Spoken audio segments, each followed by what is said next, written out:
जय श्री कृष्णा। कार्तिक स्नान कर रहे हैं तो आपको जरूर पढ़नी या सुननी चाहिए इस कथा को। माँ लक्ष्मी पूरी करेंगी आपकी हर मनोकामना। कार्तिक महीने की शुरुआत हो गई है और कार्तिक माह का स्नान बेहद ही शुभ माना जाता है। इस दौरान भगवान विष्णु का पूजन करने से उनके साथ ही माता लक्ष्मी का भी आशीर्वाद मिलता है। कहा जाता है कि कार्तिक महीना शुरू होते ही और हिंदू धर्म में इस महीने का भी विशेष महत्व माना गया है। कहते हैं कि भगवान विष्णु का प्रिय महीना है कार्तिक महीना और इस महीने में पवित्र नदियों में स्नान करने से पुण्य मिलता है। कहते हैं कि इस माह में भगवान विष्णु अपनी योग निद्रा से जाग जाते हैं और इसके बाद ही हिंदू धर्म में मांगलिक कार्यों की शुरुआत होती है। कार्तिक मास में ही करवा चौथ, अहोई अष्टमी, दीपावली, गोवर्धन और भैया दूज जैसे महत्वपूर्ण त्योहार आते हैं। कार्तिक माह का स्नान अत्यंत ही विशेष महत्व रखता है और यदि आप पवित्र नदियों में स्नान नहीं भी कर सकते हैं तो नहाने के पानी में गंगा जल मिलाकर उसे स्नान करें और जो व्यक्ति कार्तिक स्नान करता है उसे पुण्य फल प्राप्त होता है। साथ ही इस दौरान स्नान के बाद पूजा भी करनी चाहिए और फिर कथा भी अवश्य ही पढ़नी या सुननी चाहिए। तो आप सुनते हैं हम कार्तिक मास की यह शुभ फलदायी कथा। एक नगर में एक ब्राह्मण दंपति रहते थे और वे दोनों प्रतिदिन 7 कोस दूर गंगा व यमुना नदियों में स्नान करते थे। इतनी दूर आने जाने से ब्राह्मण की पत्नी थक जाती थी, इसलिए एक दिन उसने पति से कहा कि हमारा एक पुत्र होता तो कितना अच्छा रहता। पुत्र की बहू आती तो हमें घर वापस आने पर खाना बना हुआ मिल जाता और बहू घर का भी अच्छे से ध्यान रखती।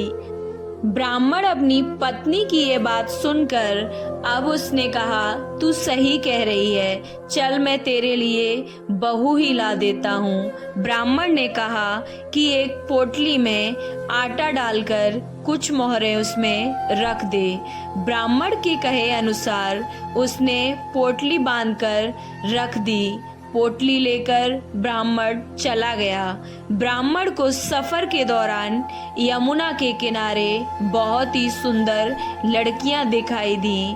वे रेत में घर बनाकर खेल रही थीं।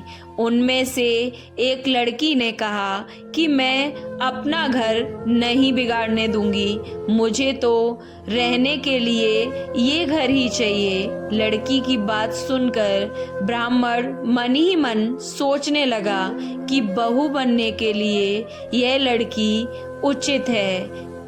यह सोचकर ब्राह्मण अब उस लड़की को वह देखता है और जब वह लड़की वहां से जाने लगी तो ब्राह्मण भी अब उसके पीछे पीछे उसके घर तक पहुंच गया और वहां जाकर ब्राह्मण ने उस लड़की से कहा, बेटी कार्तिक मास चल रहा है, इसलिए मैं किसी के घर खाना तो नहीं खाता हूँ, मैं अपने साथ आटा लेकर आया हूँ। तुम अपनी माता से पूछो कि क्या वह मेरे लिए आटा छानकर 4 रोटी बना देंगी।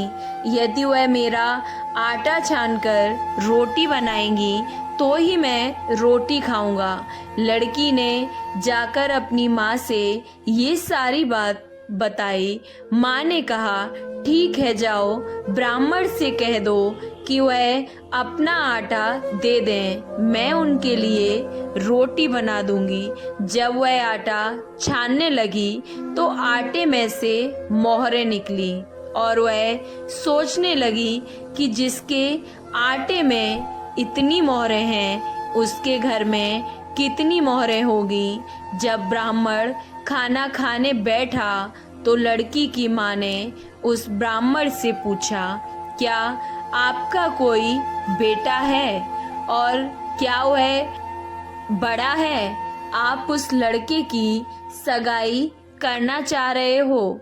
यह सुनकर ब्राह्मण ने कहा कि मेरा लड़का तो काशी में पढ़ने गया हुआ है, लेकिन यदि तुम कहो तो खांड कटोरे से विवाह करके तुम्हारी बेटी को अपने साथ ले जाऊं।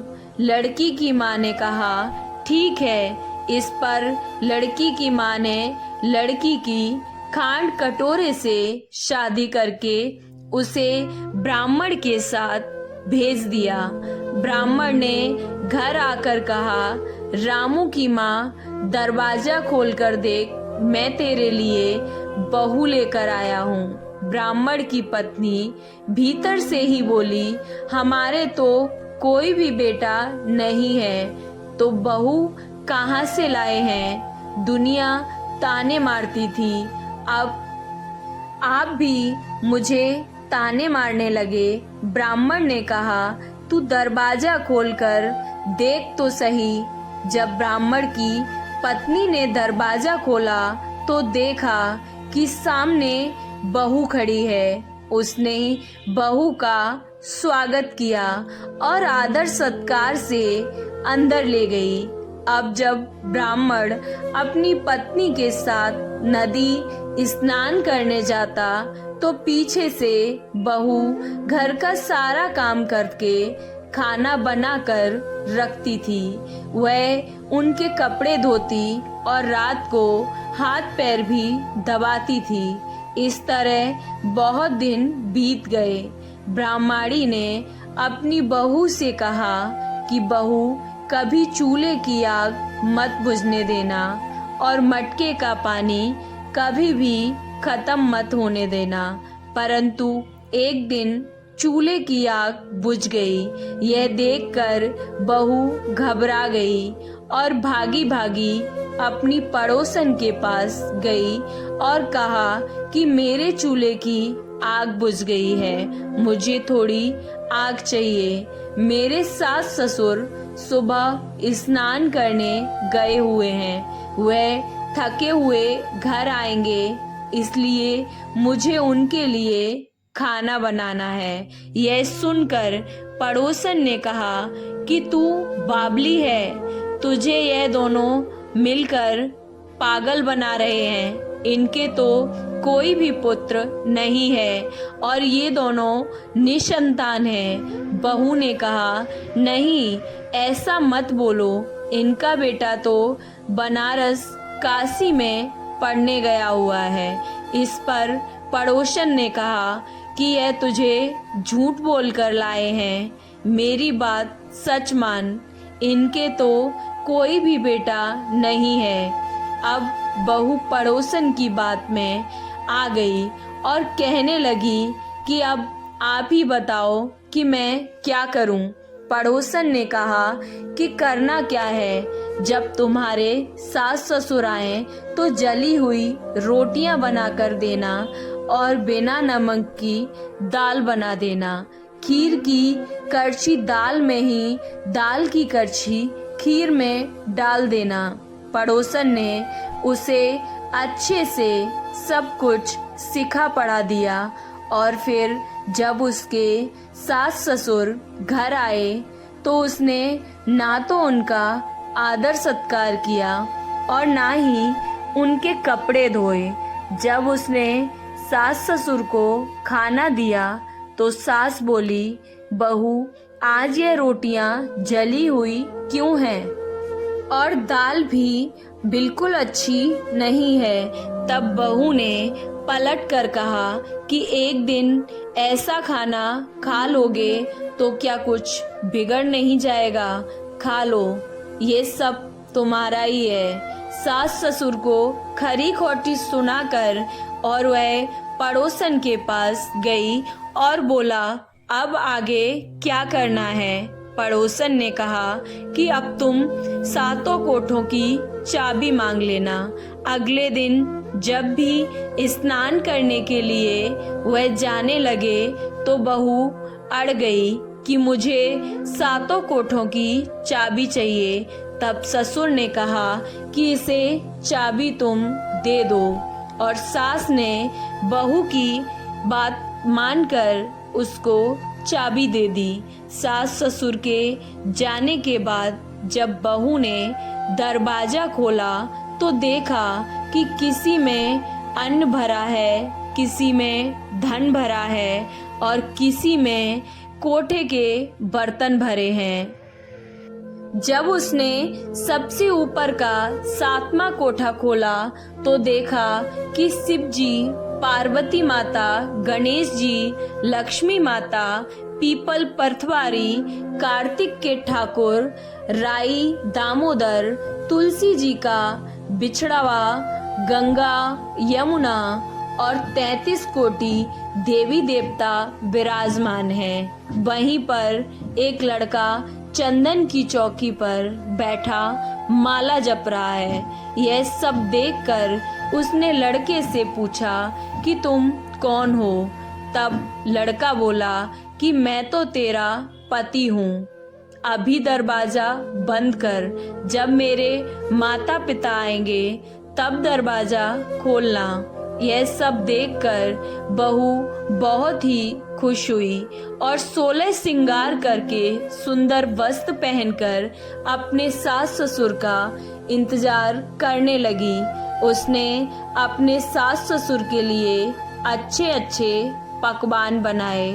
जब उसके सास ससुर घर पर आए तो उनसे उनका आदर सत्कार बड़े ही प्यार से किया और प्रेम पूर्वक उनको खाना भी खिलाया और हाथ पैर दबाने लगी। दबाते दबाते बहू ने कहा कि माँ, आप इतनी दूर गंगा स्नान करने के लिए जाती हो तो आप थक जाती हो, इसलिए आप घर पर ही स्नान क्यों नहीं करती हो। यह सुनकर सास कहने लगी कि बेटी, गंगा यमुना घर पर तो नहीं बहती हैं। जब उसने कहा, हाँ माँ जी, बहती हैं, चलो मैं आपको दिखाती हूँ।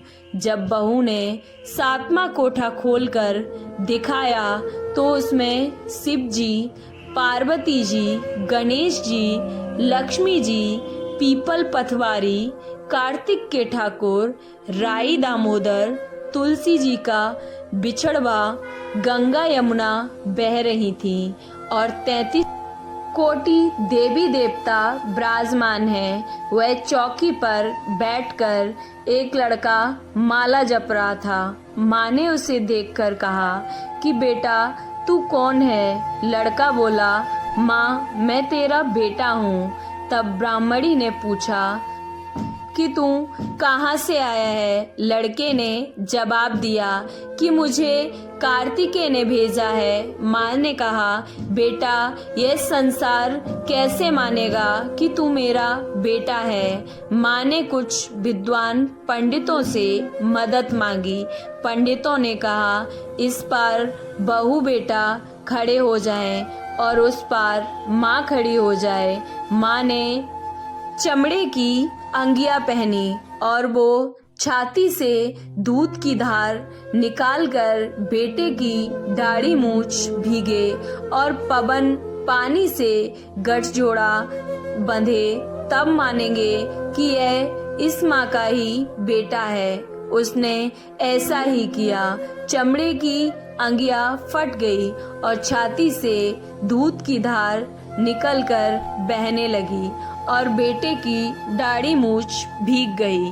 पवन पानी से बहू बेटे का गठजोड़ बन गया। यह सब देखकर ब्राह्मण और उसकी पत्नी का खुशी से ठिकाना ना रहा। जैसे ब्राह्मण और ब्राह्मणी को बहू बेटा दिया, वैसे सबको देना। कहते हैं इस कथा को पढ़ने या सुनने से मनुष्य की सभी मनोकामनाएं पूर्ण होती हैं। तो आपको ये कथा कैसी लगी? अच्छी लगी तो कमेंट बॉक्स में जय श्री कृष्णा अवश्य लिखें। वीडियो को लाइक, चैनल को सब्सक्राइब करना ना भूलें। भगवान श्री हरि आपकी सभी मनोकामनाएं पूर्ण करेंगे। जय श्री कृष्णा। राधे राधे।